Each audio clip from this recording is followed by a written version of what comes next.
Hello everyone, Prakash. And in this next 20 minutes, I will be covering secure smart contracts. Before jumping into what secure smart contracts are, let us explore what smart contracts are. Smart contracts are programs that are stored on a blockchain and run on the blockchain when predetermined conditions are met. They are a type of blockchain account with balance and can send transactions over the network. They help us automate agreements and workflows without the requirement of any central authority.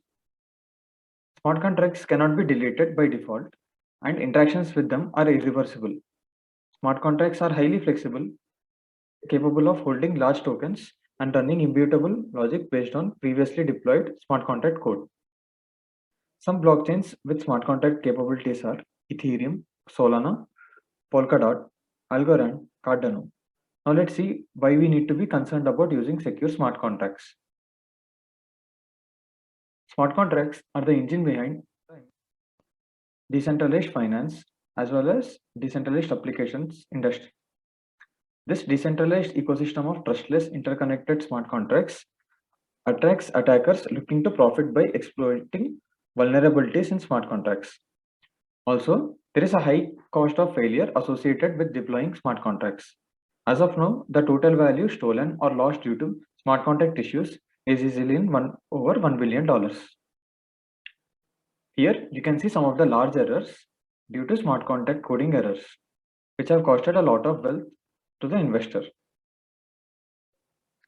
For a developer to create secure smart contracts, here are few challenges. The code of smart contracts is public, which means that everyone can view it. Also, the transactions coming in and out of the smart contract public. And if a smart contract does any transaction, they are irreversible.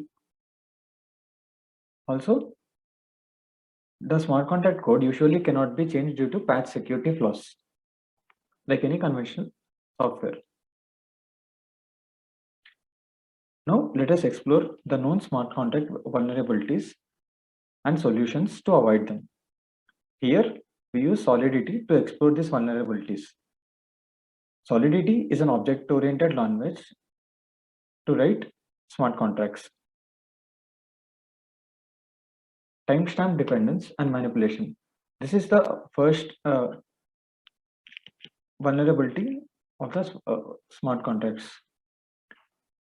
Due to the nature of blockchain, the timestamp of block can be manipulated by the miner. In order for a miner to set up block timestamp, they need to win the next block and abide by the following constraints. The next timestamp is the after the last time. The timestamp cannot be too far in the future. As you can see in this code, the contract roulette smart contract rewards miners who has block.timestamp divisible by 7. If a miner has a large pool of around 10%, he can manipulate the timestamp to get the reward. Now, what's the solution to avoid this? Instead of using block.timestamp, you can use the block number if you need any time sensitive logic in your smart contract. Also, block.timestamp should only be used according to the 15-second rule, which says that if the scale of your time independent event can vary by 15 seconds and maintain integrity, it is safe to use block.timestamp. Unexpected ether. This is related to the use of this dot balance. Ways in which we can forcibly send ether to a contract which doesn't use a payable function or execute any code on the contract. The first one is self.destruct. In this, each contract will perform a self-destruct function which removes all the bytecode from the contract address and sends all the ether there to the address specified by the parameter.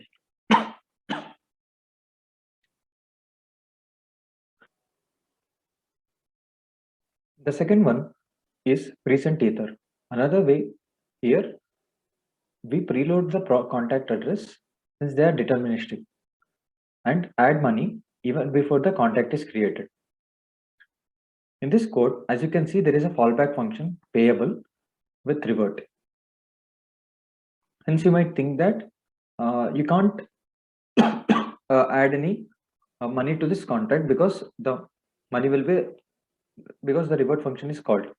However, the function is called by someone passing this contact address as destination. Ether can be sent, which can cause the only non-zero balance to be run by a malicious agent. Now let's go to the next type of vulnerability. Transaction.origin.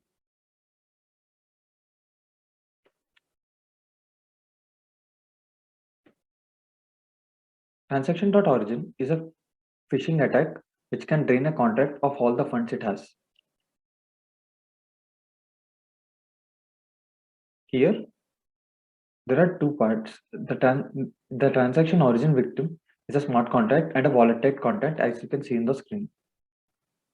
The transaction origin attack is a contract that the attacker can use.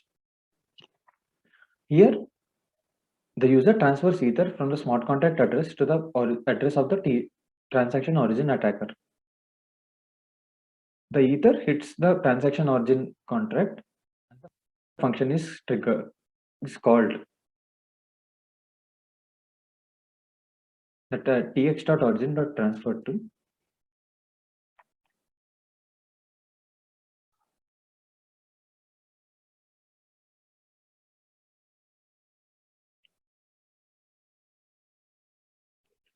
This works because tx origin contract we are checking for tx origin, not message.sender. Transaction origin is the original sender of the transaction and not the message.sender. Since the attacker has delayed the transaction using the origin victim, they can transfer to posing as the origin victim contract and pass the message sender balance as the amount argument. The wallet checks for the origin of the transaction, not the immediate sender, no. And TX origin victim will transfer all of the funds in his contract.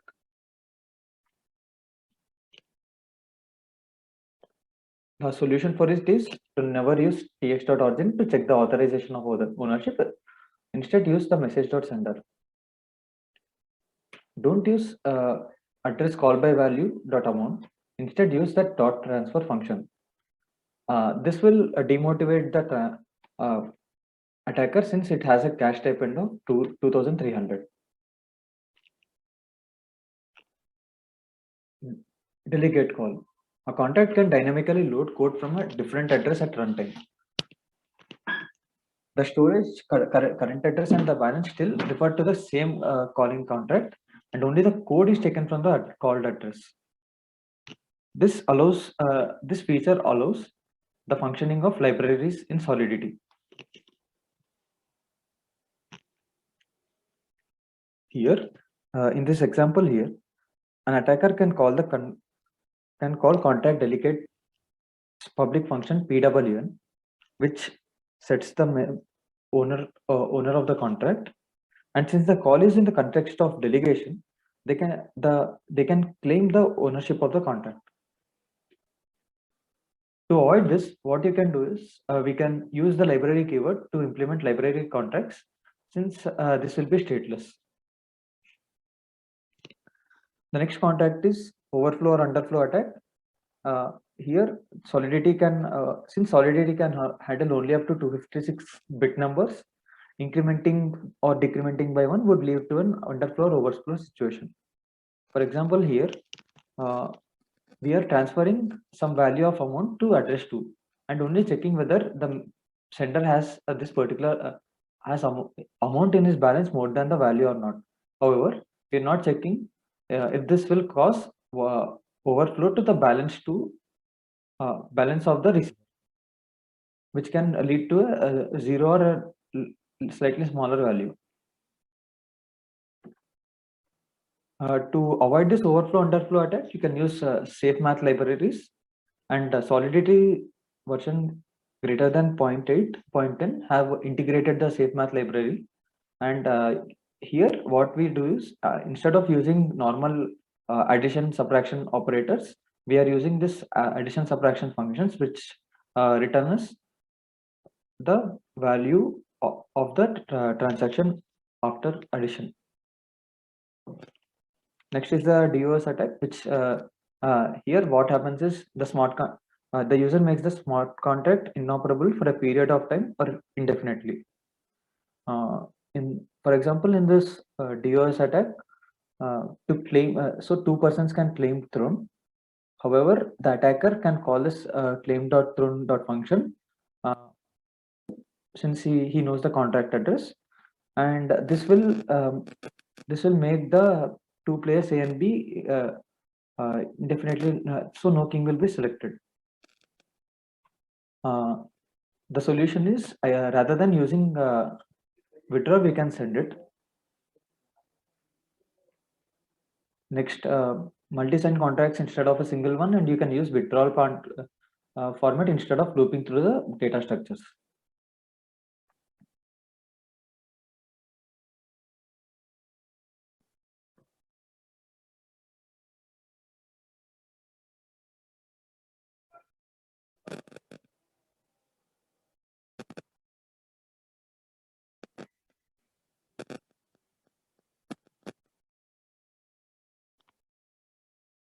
Front-ending or race conditions. Transactions take some time before they are mined. An attacker can watch the transaction pool and send a transaction but included in a block before the original transaction. This mechanism can be abused in order to reorder transactions to the attacker's advantage.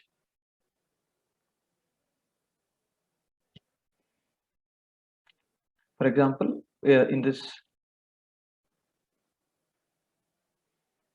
to reduce, currently this is a problem and it hasn't been resolved.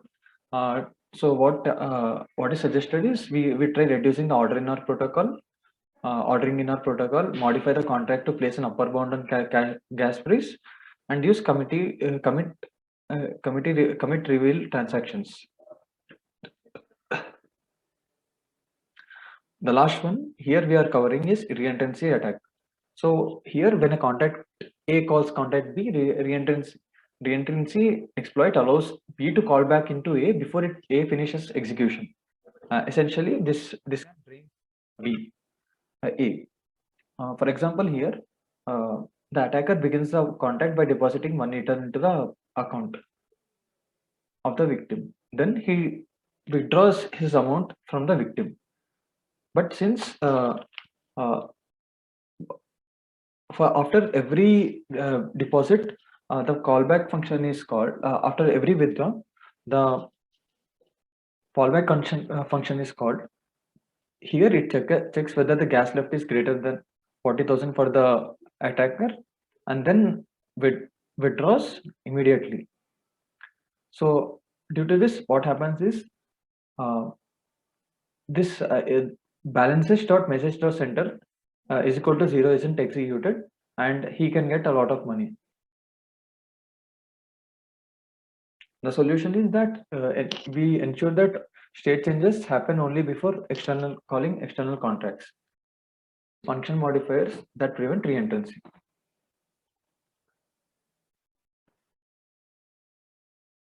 Now, let's try to simulate smart contract vulnerabilities using Solidity. Here, I'm going to simulate the reentrancy attack. For this, I have created two contracts, Ether Store as well as Attack. In Ether Store, new users can deposit money mapped to their particular unique address and then withdraw it later. The get balance function helps us to know how much aggregate amount is present in this contact Ether store. The next function is contact attack. Here, we're initializing the Ether store variable to the victim contact address. Then we're going to call this attack function where we are depositing one Ether into the victim store account, then withdrawing it. But during withdrawal, because one Ether is coming into this smart contract attack, the fallback function will be called, which here checks whether the balance in the Ether store is greater than 1 Ether. If it is so, we are going to call this withdraw function again. And this loop happens again and again until the Ether store balance is greater than or equal to 1 Ether.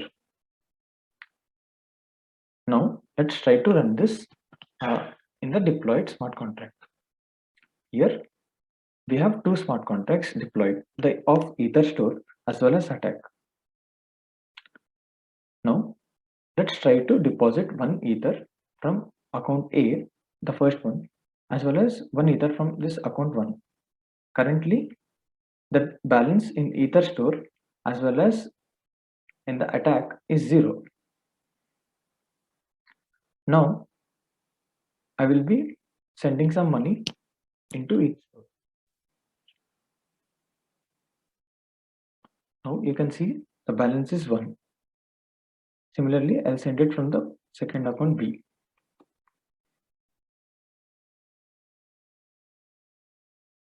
Now, as you can see, the aggregate balance in Ether store contract is 2. Now, let me send 1 Ether from C, attacker C, using this attacker contract and attack function. Here we need to send 1 Ether, which I have set it there. Now, let's call the attack function. Before this, the balance was 0 for this attack contract, and here the Ether store contract's balance was 2. Now let's check this. As you can see, the amount stored in Ether store becomes 0, and you will find that total balance of the attacker contract will be 3. This is how reintency attack works. Now let us go to the summary. Here I would like to conclude that smart contracts are unique programs which play a crucial role in decentralized apps. We need to make secure smart contracts to avoid the loss of wealth, which you have seen here. We have to be up to date with the present practices so that we can minimize risk and create better secure smart contracts. Thank you.